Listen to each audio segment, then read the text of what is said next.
Well, as you can imagine, this has been a horrific day for anybody with relatives living or working near the attacks in either New York City or Washington, D.C. 12 News senior reporter Paul Wagner spoke with two local men who spent some nervous hours today trying to contact their brothers in Manhattan. Paul is in the newsroom now with more on this. Had to be nerve-wracking for them. Yeah, there's no doubt about that, Kevin. A very, very difficult day for a lot of people here in Northwest Pennsylvania. And it's not like the people who were worried could easily telephone to see if their relatives were okay. In the case of the two fellows I spoke to, they were wondering if their brothers were okay.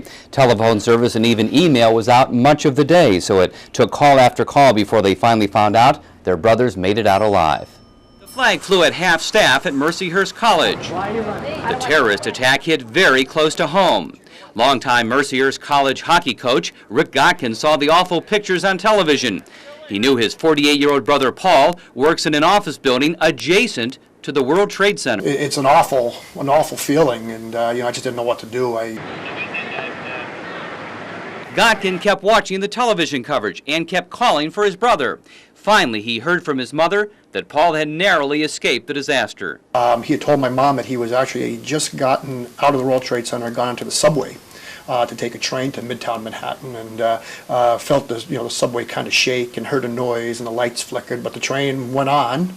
It was also a long day of waiting for Mercyhurst Assistant Athletic Director Matt Grimaldi, a native of New York City. His brother, too, works in Midtown Manhattan, very close to the Trade Center. I called his house in Jersey, called his cell phone, his girlfriend's cell phone, couldn't get through. Matt watched the disaster unfold and kept calling and worrying, knowing his brother works at a construction site close to the World Trade Center. Finally, Matt heard that his brother Tom and his girlfriend had narrowly escaped.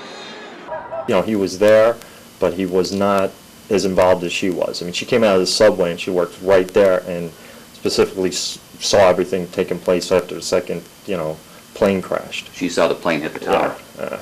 Matt is now relieved his brother is safe, but the attack has left him badly shaken. I'm still kind of numb. All right, Matt, thank you very much. Appreciate it.